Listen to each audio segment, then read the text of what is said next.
Aujourd'hui, je te fais une vidéo qui est hyper importante car je vais te démontrer physiologiquement pourquoi faire moins de Metcon va te permettre de devenir plus performant si tu as plus de 35 ans. C'est vrai que c'est une croyance qui est hyper répandue. On est souvent dans ce format un petit peu no pain, no gain, work hard, pay off, vraiment tous ces principes où il faut se donner au maximum de ses capacités à chaque fois. C'est vrai, mais il faut le faire de manière intelligente et ça ne concerne pas forcément les Metcon. Donc dans cette vidéo, je vais t'expliquer physiologiquement les principes qui te permettront de rester performant et la bonne surprise, c'est que tu verras qu'il faudra quand même beaucoup moins en faire sur le côté intensité. Donc pour reprendre un petit peu le paradoxe, parce que forcément dans notre esprit, et ce que nous a montré aussi la philosophie CrossFit, c'est que de faire des Metcon quotidiens ou au moins de réitérer, ça te permet de progresser, ce qui est vrai dans une certaine mesure, mais quand on passe 35 ans, il faut reprendre en compte tous les principes physiologiques. Et là, pour le coup, j'ai fait ce petit graphique où ce que tu crois et ce qu'est la réalité te montrent des évolutions complètement différentes. La logique voudrait, normalement, tu le vois sur le graphique, que si tu continues à travailler en intensité, il y ait des adaptations et que ça permette de la progression. Sauf que si tu ne respectes pas certains principes, bien entendu, au démarrage, tu vas progresser. De là, tu vas te retrouver sur un plateau et malheureusement, si tu continues dans cet axe et cette méthodologie, tu vas plutôt avoir un recul, donc ce qu'on appelle une régression. Donc, faire plus, malheureusement, après 35 ans, ne veut pas dire plus de progrès. Donc, bien penser aussi, qu'est-ce qu'un Metcon? Qu'est-ce qu'il cherche à faire?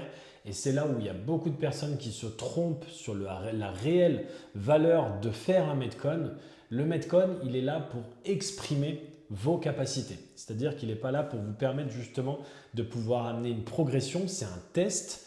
Et il est là justement pour pouvoir constater les progrès que vous avez faits. Et il y en a beaucoup qui pensent qu'en faisant et en multipliant des Metcon, on va amener justement une progression. Ce qui est faux. Donc en gros, il y a un épuisement qui va s'opérer. Donc ce qui va être exprimé dans le Metcon, c'est tout ce qui va être fatigue.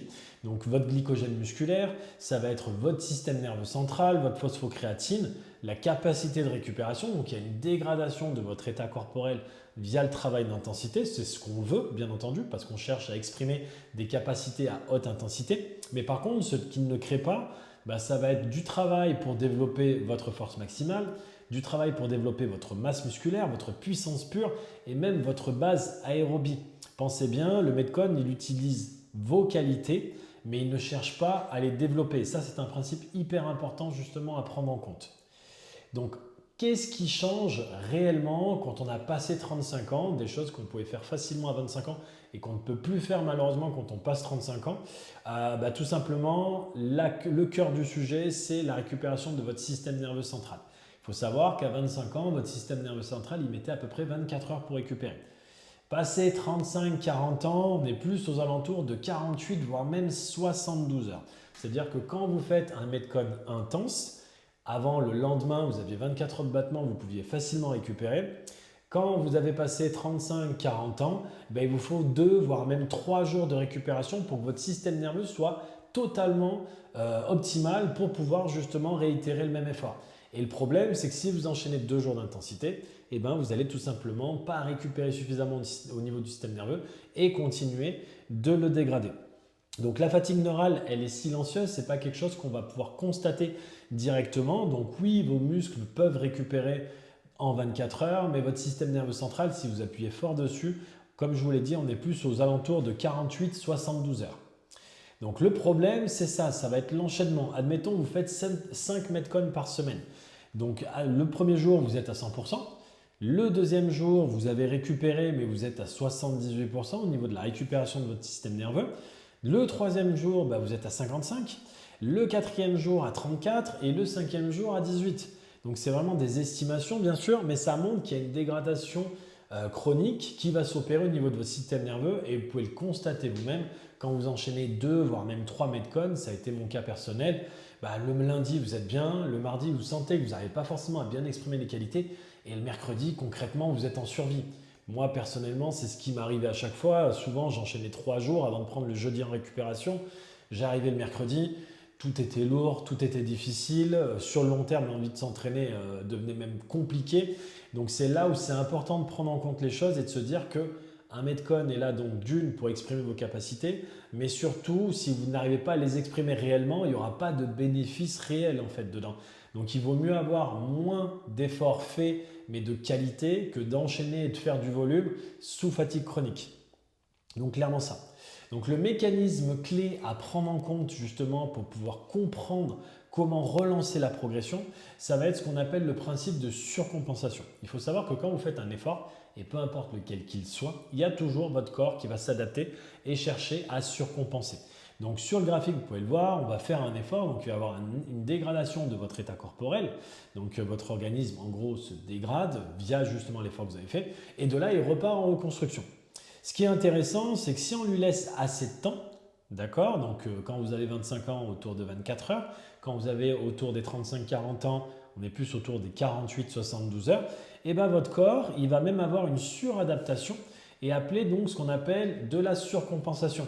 C'est exactement pour ça qu'on applique sur de la force, du travail d'haltérophilie, de gym, même de musculation, ce qu'on appelle de la surcharge progressive où de semaine en semaine, vous allez avoir des progressions sur des pourcentages, vous allez avoir des progressions donc sur les charges pour pouvoir justement adapter cette surcompensation et continuer justement à la créer. Mais bien entendu, il faut que vous ayez le temps suffisant pour avoir justement ce principe de surcompensation.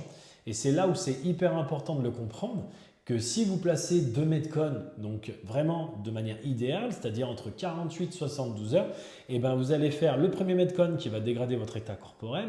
Je vais avoir ma surcompensation, je reviens sur mon état initial. Mon Metcon me permet d'arriver donc toujours sur l'état de surcompensation, donc je suis un peu plus haut, et ainsi de suite. Et en fait, là, vous avez vraiment une progression linéaire, donc plutôt en marge d'escalier, qui vous permet d'amener une réelle validation de vos acquis, de ce que vous avez travaillé chaque semaine, sans avoir provoqué de fatigue chronique et d'avoir une réelle progression. C'est ça qui est important. Et là, vraiment, on prend en compte 72 heures de récupération entre chaque effort maximal. Donc, c'est vraiment de l'intensité max, d'accord? On ne parle pas de force ou d'hypertrophie, mais ça vous montre que réellement, vous pouvez exprimer de manière cohérente et surtout amener une progression dans un schéma qui respecte justement la récupération de votre système nerveux central. Bien penser que si vous voulez progresser, bien entendu, sur le travail d'intensité, vous devez couvrir à chaque fois 3 domaines d'intensité. C'est clairement nous ce qu'on cherche à faire avec la programmation MFP, Master Fitness Project. Je rappelle qu'il y a une programmation spécifiquement dédiée au master où on va avoir 2 jours où on va mettre de l'intensité. On a un format 4 séances semaine, on a un format 5 séances semaine, mais quoi qu'il arrive, on a 48 heures à 72 heures de battement justement entre les 2 jours d'intensité. Le premier jour, on va avoir une vraie expression, on va aller vraiment dans le domaine sévère, où là on est clairement sur vraiment du pur Metcon, type ce que vous pouvez faire sur les Open, les qualifieurs ou même en compétition.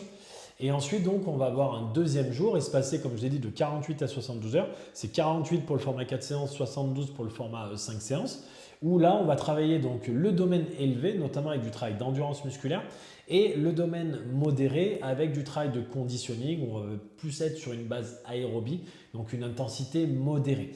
Et le but, si vous travaillez ces 3 domaines d'intensité, vous couvrez vraiment tout le spectre donc cardio, qui vous permettra de réellement amener une vraie progression à votre niveau en CrossFit.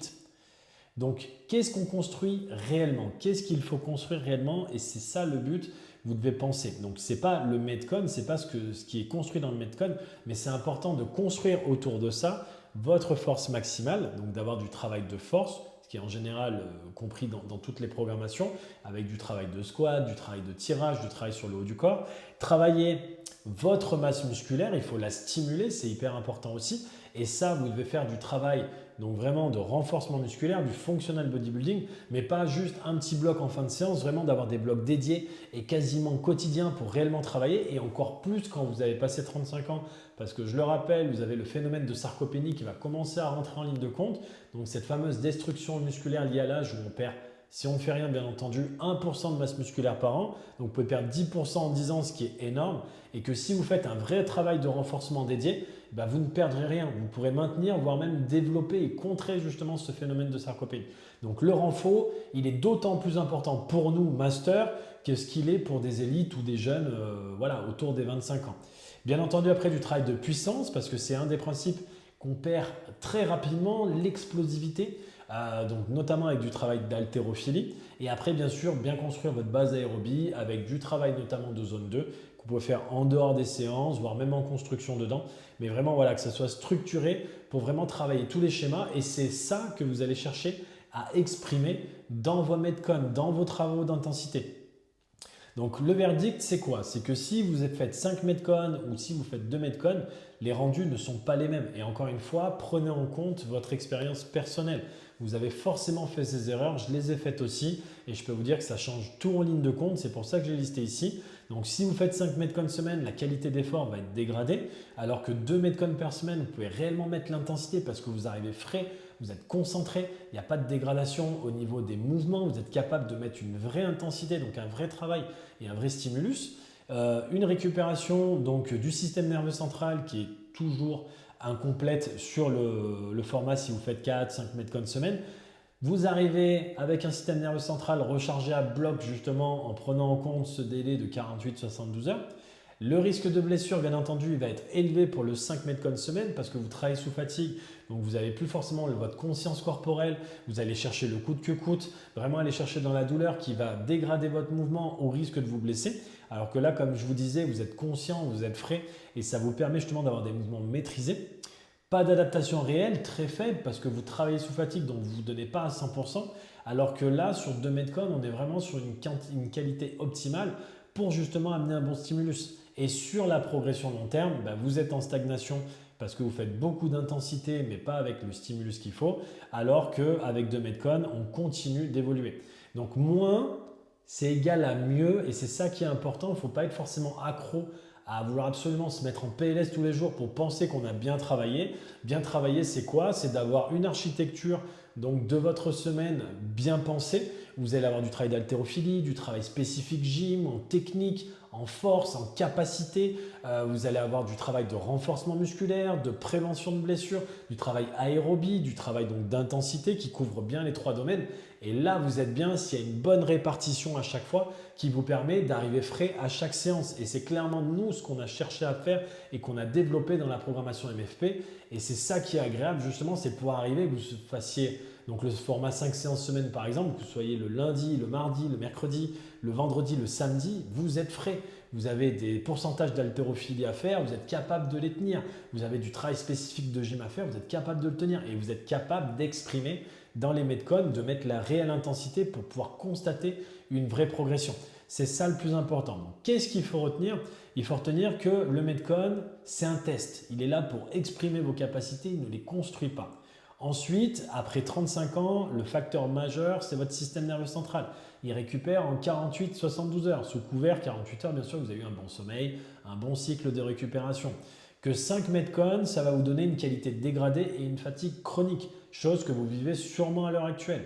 2 metcon bien placés, vous avez le principe de surcompensation qui va être actionné et donc pouvoir constater une progression de semaine en semaine. La force et le moteur se construisent ailleurs, d'accord? Donc bien penser, ce n'est pas sur le metcon que vous allez chercher à travailler votre force ou votre capacité cardio. Ça, vous allez travailler dans le travail d'aérobie, vous allez travailler dans le travail de force max ou dans le travail d'haltérophilie ou de gym par exemple. Donc pensez bien, il est important d'avoir cette architecture de semaine qui permet de respecter tout simplement votre physiologie. Et comme je vous le disais, nous, c'est ce qu'on cherche chez MFP à appliquer exactement cette logique. On est la première programmation construite spécifiquement pour les masters en tenant compte justement de tous ces facteurs. Et notre but, c'est pas de vous dire vous prenez de l'âge, vous allez en faire moins. C'est non. On tient compte de l'âge, on sait qu'on doit revoir les choses et le but, c'est qu'on continue de performer et de progresser, même au plus haut niveau. On ne va pas se le cacher, le plaisir, il passe par constater une évolution. J'adore le crossfit, mais ce qui a failli me faire arrêter à une époque, c'est justement d'être en surentraînement, d'être en fatigue chronique et de ne plus voir de progression, voire même de constater une régression. De penser qu'au final, le crossfit n'était plus fait pour moi. Alors qu'au final, en revoyant les choses, ça a relancé ma progression, j'ai battu mes PR, j'ai pu me qualifier à des grosses compétitions en master. Et c'est là où on reprend ce plaisir et on se rebat de l'avant et on se dit, bah non, en fait, c'est loin d'être terminé, je peux encore progresser, j'ai encore de la marge devant moi. Donc voilà, c'est vraiment ça là-dessus que je voulais insister. Si vous voulez tester la programmation, le lien est dans la description. Vous avez 7 jours gratuits. C'est sans engagement, notre programmation est sans engagement quoi qu'il arrive. Vous pouvez arrêter quand vous voulez. Durant ces 7 jours, ça vous permet de tester toute une semaine de réellement voir la méthodologie. On a un groupe WhatsApp aussi avec tous les membres de MFP et merci parce qu'on a une communauté en or. Franchement, ça fait plaisir de voir tous les partages que vous avez, de voir surtout vos progressions et surtout l'entraide que vous pouvez avoir les uns avec les autres. Ça nous fait vraiment chaud au cœur. Donc vraiment, merci à vous. Et pour les autres, n'hésitez pas à tester, à voir si vous approuvez. Je ne prends pas de risque à vous dire ça parce que je sais que vous allez apprécier justement de pouvoir reconstater une progression. Et c'est vraiment le cœur à l'ouvrage qu'on met avec Coralie là-dessus. Donc voilà, vous avez toutes les infos dans la description. Si vous avez des questions ou autres, n'hésitez pas à nous écrire sur nos réseaux sociaux respectifs et même sur la page MFP. Si vous avez des questions, vous pouvez les mettre en commentaire juste en dessous. Si cette vidéo vous a plu, bien entendu, n'oubliez pas d'activer la cloche pour la prochaine, de suivre la page, bien entendu, de liker, de partager. C'est hyper important pour pouvoir communiquer là-dessus. Il y a beaucoup de monde, malheureusement, qui sont encore un peu dans cette spirale de ne pas savoir quoi faire, de ne pas savoir comment évoluer et ils se mettent fautifs alors que non, c'est juste que leur méthodologie n'est plus applicable aujourd'hui à leur âge, malheureusement. Et c'est la constatation que j'avais fait moi personnellement. Je vous remercie en tout cas d'avoir suivi cette vidéo. Je vous dis à très vite pour une prochaine.